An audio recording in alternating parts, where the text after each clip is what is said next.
All right, so today we're diving into Jakarta, Oh, yeah. this incredible city, Hmm. a cultural hub, as you know, Right. but grappling with some serious flooding every year. Yeah. You're talking streets turning into rivers, Wow. neighborhoods Yeah. into lakes. It's a huge problem. Massive challenge. Yeah. That's where Kun Wardana Abyoto comes in. Okay. He's running for vice governor, Mm-hmm. and his approach to flood control is turning heads. Interesting. We're not talking simple fixes here. Okay. He's looking at global examples, Mm-hmm. cutting-edge tech community action, Uh-huh. and get this, What? even weather control. Wow. Really? So you sent over a ton of info on Kun's plan, Yeah. and we're going to break it all down. Okay. Why is it important? Yeah. How would it actually work? Mm. And what makes it so different from anything else out there? I think a good place to start is with the complexity of Jakarta's flooding problem. Yeah. It's not just heavy rainfall. Right, of course. Though that plays a part, Sir. it's 5 major factors all tangled up together. 5 factors, okay. Yeah. Lay them on us. First, you got heavier rainfall Mm. brought on by climate change. Right, Jakarta is on the front lines of that global issue, of course. facing more and more intense monsoons each year. Yeah, makes sense. Then there's the city's aging drainage system. Okay. Picture trying to drain a bathtub with a straw.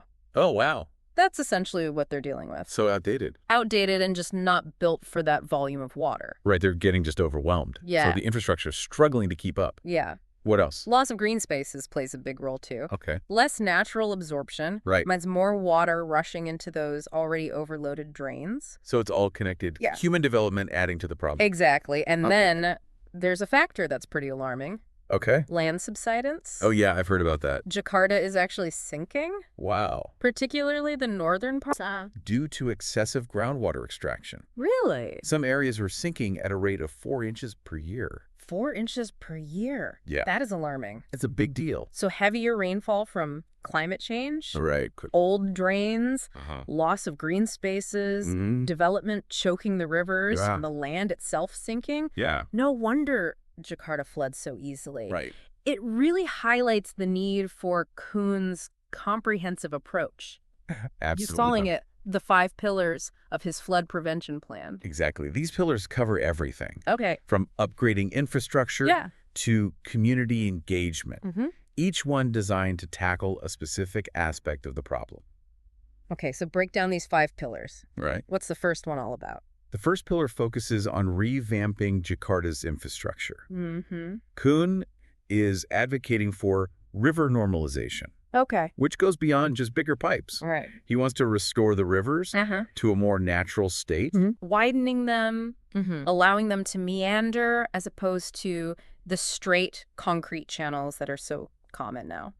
So working with nature Exactly. instead of trying to control it. He's drawing inspiration from projects like the Delta Works in Rotterdam, Netherlands. Oh, interesting. They've successfully integrated flood control with the natural environment, Okay. creating a more sustainable and resilient system. So it's been done before. It has. This approach not only improves water flow, Right. but also creates green corridors and enhances the overall ecological health of the city. Yeah, it's a much more holistic approach. Of course, implementing this type of large-scale infrastructure project Yeah, comes with its own set of challenges. of course. Significant investment, Mm-hmm. coordination across various government agencies, Yeah. and potential relocation to communities living along the riverbanks. All right. It's not a simple fix. Sounds like a long-term solution. It is. Okay, what's the next pillar all about? Pillar number 2 focuses on expanding green spaces. We're talking parks, gardens, Yeah. but also green roofs. Green roofs. Kun is fascinated by projects like Milan's Bosco Verticale, I've heard of that. which features residential skyscrapers covered in trees and vegetation.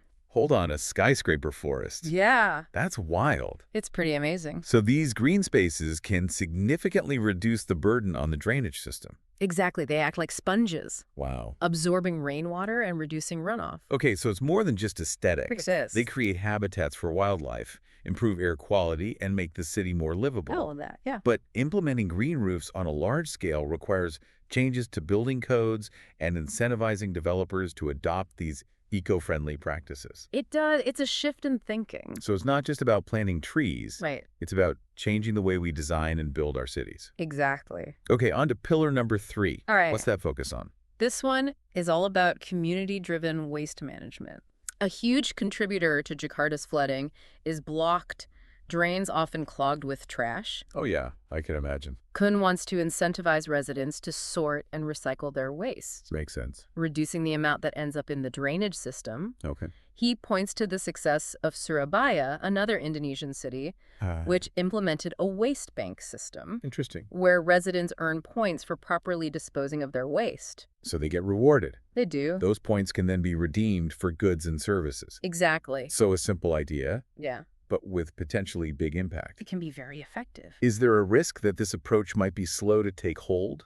Well, it's certainly a challenge to change people's habits and instill a sense of responsibility for waste management. Yeah, for sure. Kun's plan includes educational campaigns Okay. and community outreach programs to promote these changes. So getting the word out. Exactly. He believes that empowering communities to take ownership of their waste management is key to long-term success. It's about changing the culture. Okay, let's move on to pillar number 4. All right. What's this one all about?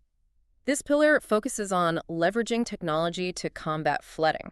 Okay. Kun proposes a network of real-time water level sensors throughout the city. Oh, wow. These sensors would provide constant data on water levels in rivers and canals. So we can track it, Exactly. allowing for early warning systems Yeah. and more effective emergency response. Imagine getting an alert on your phone that your neighborhood is at risk of flooding. That's the idea. That would be a game changer, Yes. giving people time to prepare. Exactly. And the data from these sensors would also help city planners make more informed decisions about infrastructure upgrades and development projects. So it's about being proactive, Right. not just reactive. Exactly. This kind of smart technology can play a crucial role in mitigating the impacts of flooding. Okay.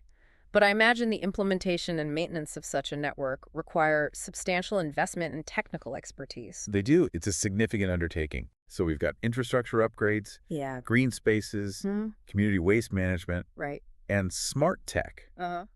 That brings us to the final pillar, Okay. the one that everyone's talking about. Right. Tell me more about this weather control idea. This is where Kun's plan gets really interesting. Okay, I'm listening. He's looking into the possibility of using cloud seeding to manage rainfall patterns. Cloud seeding? yeah. Is that even possible? It is. This technique involves dispersing substances into clouds to either induce or suppress rain. Wow. China has been experimenting with weather modification for decades, Really? using it to combat droughts and even clear the skies for major events. Wait, so we can actually control the weather? To a certain extent, yes. That's mind-blowing. It's pretty incredible. It's a complex science with ongoing debates about its effectiveness and potential environmental impacts. Of course. Kun believes it's worth exploring Okay. as a potential tool in Jakarta's fight against floods. So the idea is to potentially reduce the intensity of rainfall during peak monsoon season, Exactly. easing the pressure on the drainage system. It's a bold idea. It's fascinating and a little bit sci-fi all at the same time. Yeah, it's definitely pushing the boundaries. But the feasibility and long-term implications of cloud seeding on such a large scale are still being researched. Right, still early days. Okay, so we've got these 5 pillars, each addressing a different aspect of the problem. But these are all pretty ambitious ideas. They are. How does Kun plan to pay for all of this? That's a great question, and this is where Kun's vision goes beyond traditional approaches to financing flood prevention projects. All right, let's hear it. One of his key strategies is carbon trading. Okay. By investing in reforestation Uh-huh. and restoring those natural river systems, Right. Jakarta can actually generate carbon credits Okay. that can then be sold on the international market. So Jakarta could actually make money by cleaning up its environment. Exactly. How would that work? Reforestation and wetland restoration projects remove carbon dioxide from the atmosphere, Okay. mitigating the effects of climate change. Got it. Jakarta could generate carbon credits based on the amount of carbon sequestered by these projects and sell these credits to companies or countries looking to offset their own emissions. So it's like a reward system. Yeah, in a way, yes. This creates a financial incentive for Jakarta to invest in these environmental improvements. It does. It aligns economic interests with environmental goals. Wow, that's a fascinating approach. It's a win-win. But of course, the success of this strategy depends on the robustness of the carbon market and the ability of Jakarta's projects to generate a sufficient volume of credits. Right. It's not without its challenges. It also requires careful monitoring and verification to ensure that the carbon offsets are genuine and effective. Absolutely. Transparency and accountability are key. Are there any other financial strategies in play? Yes. Kun is also advocating for public-private partnerships Right. to bring in additional investment. So getting the private sector involved in making Jakarta more resilient, Exactly. what would that look like in practice? He envisions incentivizing companies to invest in eco-friendly technology and sustainable development. Right. For example, companies could be encouraged to integrate green building techniques and water-saving technologies into their projects, Makes sense. contributing to a more flood-resilient city while also benefiting their own bottom line. So he's trying to create a win-win scenario He is. for both the city and the private sector. It's about aligning interests. But aren't public-private partnerships sometimes criticized for prioritizing profit over public good? They are. How would Kun's plan avoid those pitfalls? That's a valid concern, and Kun emphasizes the need for transparency and accountability in these partnerships. Good. He proposes establishing clear guidelines and regulatory frameworks Uh-huh. to ensure that these projects prioritize the needs of the community Yeah. and contribute to the overall goal of flood prevention. He believes that by aligning the interests of both the public and private sectors, they can achieve greater success than either could alone. So it's about collaboration. It is. Okay, so we've got a really comprehensive plan here. It is. Addressing the root causes, utilizing cutting-edge technology, Yeah. and even finding creative ways to fund it all. It's a bold vision. But there's one thing that keeps coming up. What's that? Community. Oh, yeah. How does Kun plan to involve the everyday people of Jakarta in all of this? That's actually the heart of Kun's vision. Okay. He believes in the power of gotong royong. Gotong royong. Yeah. What is that? It's a traditional Indonesian concept of community cooperation Okay. to make this plan a reality. So people working together. Exactly. Gotong royong. Yeah. That's an interesting term. Yeah. What exactly does it mean? It's all about people coming together, working together for a common goal. I like that. Kun wants to encourage this spirit when it comes to flood prevention. He envisions neighborhoods organizing cleanup drives, clearing drains before the rainy season hits, and actively participating in the implementation of his 5 pillars. So it's not just a top-down approach. It's not. It's about empowering the community to be part of the solution. Exactly. Kun believes that the success of his plan hinges on the active participation of the people of Jakarta. It makes sense. He wants to provide training on flood preparedness, Okay. ensuring that every neighborhood knows what to do in case of an emergency. So everyone's prepared. Right, and he also plans to involve citizens in decision-making processes, Okay. creating a more inclusive and democratic approach to flood management. It's about giving people a voice. It is. He sees gotong royong as the key to building a truly resilient Jakarta. It's a powerful idea. It is. But can a concept like Gotong Royong be scaled to a city the size of Jakarta? That's a good question. And what about potential barriers, Like what? like social inequalities or lack of trust in government? Those are valid questions, and Kun acknowledges that fostering this spirit of community cooperation in a megacity like Jakarta will require overcoming several challenges. Okay. He plans to address these challenges by working with community leaders, Yeah. promoting dialogue between different social groups, and building trust through transparency and accountability in government. So it's about building bridges, not just dams. Exactly. It's about recognizing that the most effective solutions are those that involve and empower the entire community. It really does sound like Kun is trying to create a movement, not just a plan. I think that's a great way to put it. This is really fascinating stuff. It is. We'll have to take a closer look at how Gotong Royong plays out in the rest of his plan. Definitely worth exploring further. I'm really curious to hear more. But we'll pick up this discussion next time as we continue to unpack Kun Wardana's vision for a flood-resilient Jakarta. Sounds good. It's amazing how Kun is weaving this Gotong Royong philosophy into every aspect of his plan. It really is. It's not just about infrastructure or technology. Right. It's about bringing people together to create a shared future. It's a really holistic approach. Yeah. Recognizing that a truly resilient city is one where everyone feels connected and empowered to contribute. Exactly. It's not just about surviving the next flood. It's about building a community that can thrive in the face of any challenge. And that's where Gotong Royong becomes more than just a cultural concept. Yeah. It becomes a strategy for building resilience. Absolutely. But let's shift gears a bit. Okay. One thing that struck me about Kun's plan is that he's not just looking at local solutions. Right. He's drawing inspiration from cities all over the world. Absolutely. He's looking at success stories from Rotterdam to Seoul to Milan, Wow. recognizing that Jakarta isn't alone in this fight. Right. Many cities around the world are grappling with similar challenges Right. related to climate change, urbanization, and the need for sustainable solutions. Like he's saying, let's learn from the best. Exactly. Adapt what works Yeah. and create something unique for Jakarta. And that's where his emphasis on innovation comes in. Okay. It's not just about copying what others have done. Yeah. It's about understanding the underlying principles and finding creative ways to apply them to Jakarta's specific context. Because Jakarta does face a unique set of challenges, right? It does. You've got the geographic location, the rapid urbanization, Yeah. cultural factors. It's a complex situation. How does Kun plan to tailor these global solutions to the reality of Jakarta?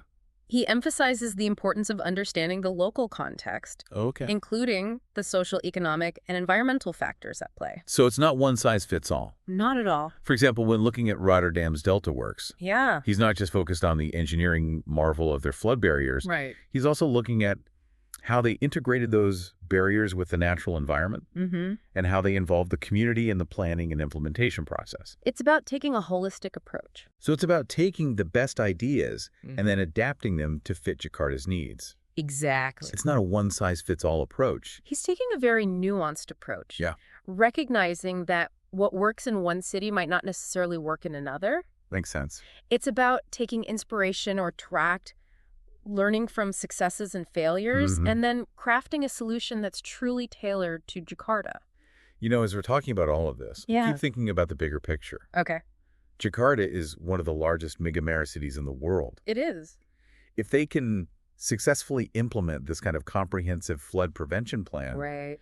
it could have ripple effects far beyond Indonesia. Absolutely. It could become a model for other coastal cities facing similar challenges. Wow. It could even spark a global movement Yeah. towards more sustainable and resilient urban development. Imagine cities around the world learning from Jakarta's experience, It's an exciting thought. sharing knowledge and best practices. Yeah, It could be a real game changer. it really could. And it all starts with this one man, Kun Wardana. Kun Wardana, and his bold vision. Okay, but let's be realistic. Right. It's a brilliant plan, incredibly ambitious. It is. But what are the chances of this actually happening? Right. There are going to be some major hurdles, right? Of course, we'd be remiss not to acknowledge the potential challenges. There will be bureaucratic hurdles, funding constraints, and even resistance from those who benefit from the status quo. Right, those who are comfortable with the way things are. Exactly. Implementing a plan of this scale requires navigating complex political landscapes, securing consistent funding streams, and overcoming potential pushback from those who may be resistant to change. It's going to be easy. There There will be setbacks and obstacles along the way. will, but here's the thing. What's that? Kun seems to understand that Yeah. he's not approaching this with naive optimism. So it's He's acknowledging the difficulties, but he's also emphasizing the potential rewards. He's framing this as a long-term investment, not a quick fix. okay. He believes that the benefits of a flood-resilient Jakarta, Yeah, both in terms of human safety and economic prosperity, right. far outweigh the costs and challenges of implementation. And those rewards are significant. They are. A safer, healthier, and more prosperous Jakarta for millions of people. Exactly. And the possibility of inspiring other cities to follow suit. That's a powerful vision. It is, if Jakarta can demonstrate that it's possible to overcome these challenges and create a truly resilient city, Yeah. it could send a powerful message to the world. It would be a testament to the power of human ingenuity and collaboration. Absolutely. But let's talk more about those challenges. Okay. We've mentioned bureaucratic hurdles and funding constraints. Right. What are some of the other obstacles that Kun might face? One major challenge will be coordinating the various stakeholders involved. Okay. We're talking about government agencies, private companies, community organizations, and individual citizens. So many different groups. Getting all of these groups on the same page, Right. working together towards a common goal, will be crucial. Especially with a plan as complex as this with so many different elements. Exactly. And then there's the issue of public perception. Okay. How will people respond to some of the more radical aspects of the plan, like cloud seeding? Yeah, that's a good question. Will they embrace these new technologies, or will there be skepticism and resistance? It's hard to predict. It is. And even with something like Gotong Royong, there's a risk that it could be unevenly implemented, right? Yeah. Some communities might be more engaged than others. So how do you ensure that everyone benefits equally from this plan? That's a crucial question, and Kun emphasizes the importance of equity and inclusivity in his plan. Okay. He wants to make sure that the benefits of flood prevention are distributed fairly across all communities, regardless of their socioeconomic status or geographic location. So it's not just about building physical infrastructure. Right. It's about building social infrastructure as well. Exactly. Creating a sense of trust and shared responsibility. Precisely. And that's where his focus on community engagement and Gotong Royong becomes so important. I see. It's about empowering people to take ownership of the plan to make it their own. Because ultimately the success of this plan hinges on the people of Jakarta. It does. Their willingness to embrace change, their commitment to sustainability, their spirit of Gotong Royong. Right. That's what will make the difference. Absolutely. It's a collective effort. Yeah. It's about recognizing that we're all in this together and that we all have a role to play in building a more resilient future. And that's what makes this story so compelling. Is it? It's not just about saving a city from floods. Right. It's about empowering people to shape their own destiny. Beautifully put. It's a story of hope, of resilience, of human ingenuity in the face of a daunting challenge. And it's a story that's still being written. It is. We don't know what the outcome will be. Yeah. But one thing's for sure. What's that? It's a story worth watching. Absolutely. And it's a story that holds valuable lessons for all of us, Right. no matter where we live or what challenges we face. So from global inspiration to community action, we've covered a lot of ground here. We have. But we've also raised some important questions about the feasibility of this plan and the challenges that lie ahead. For sure. Next time, we'll delve deeper into those challenges and explore the potential impact of Kun's vision. Okay. Not just for Jakarta, Right. but for the world. I'm looking forward to it. So we've spent this deep dive unpacking Kun Wardana Abyoto's ambitious plan for a flood-resilient Jakarta. Yeah, it's been a fascinating discussion. From those 5 pillars to the concept of Gotong Royong. Right. It's a fascinating blend of innovative solutions and community-driven action. Absolutely. But we've also raised some important questions about the challenges ahead. For sure. What's your biggest takeaway from all of this? I think what strikes me is the sheer scale of the undertaking. Yeah. We're talking about transforming a megacity, Right. addressing deeply rooted issues like land subsidence and climate change. Absolutely. It's not just about building higher seawalls. Right. It's about fundamentally rethinking how the city interacts with its environment and how its people work together. It's like Kun is trying to change the city's DNA. Yeah, it's a very ambitious vision. But he's also proposing some pretty radical ideas, Like what? like cloud seeding. Oh, yeah. How feasible is that technology in reality? Well, cloud seeding has been around for decades, but its effectiveness is still debated. Okay. Some studies suggest it can increase rainfall while others show minimal impact. So it's not a sure thing. Not at all. And there are also concerns about potential environmental effects, Such as? like altering weather patterns in neighboring regions. Oh, wow. Kun's plan would need to address these concerns Of course. with rigorous scientific research Right. and a clear ethical framework. So while it's a fascinating idea, It is. there's a lot more research and careful consideration needed before we start manipulating the weather on a citywide scale. I agree we need to proceed with caution. And that same level of scrutiny should be applied to all aspects of the plan. Absolutely. For example, carbon trading Yeah, is a promising financial strategy, it is. but it relies on a complex and often volatile market. Right. It's not a guaranteed source of income. Jakarta's success in generating revenue through carbon credits would depend on factors beyond its control, Exactly. like global demand and the price of carbon. Those are big unknowns. And even with Gotong Royong, Yeah, while it's a beautiful concept, it is. translating that community spirit into concrete action on such a massive scale Right. is a huge challenge. It's not easy to mobilize an entire city. There's the risk of unequal participation, Yeah. with some communities benefiting more than others, or even being displaced by some of these projects. Those are valid concerns, and Kun acknowledges these potential pitfalls. He emphasizes the need for careful planning, community engagement, and ongoing monitoring Right. to ensure that his plan is implemented fairly and equitably. So it's not a set it and forget it kind of thing. Not at all. It requires constant attention and adaptation. He sees Gotong Royong Yeah. not just as a means to an end, Right. but as an ongoing process of dialogue, collaboration, and shared responsibility. It's about building a more just and equitable city Absolutely. alongside a more resilient one. It's about creating a city where everyone has the opportunity to thrive. Exactly, not just survive the next flood. And that brings us back to you, the listener. Okay. If you were in charge, what would be your top priority for flood-proofing a city like Jakarta? That's a tough one. Would you focus on infrastructure upgrades, community engagement, or something else entirely? Lots to consider. What lessons from Kun's plan would you apply to your own city or community? It's a question worth pondering. It is. Kun's plan, with its successes and challenges, offers a valuable roadmap for anyone grappling with the complexities of urban resilience in a changing world. It shows that even in the face of immense challenges, innovative and collaborative solutions are possible. And that's a message we all need to hear. Absolutely. Thanks for joining us on this deep dive into Jakarta's fight against the floods. It's been a pleasure. We'll be back next week with a brand new topic, so stay tuned. Oh.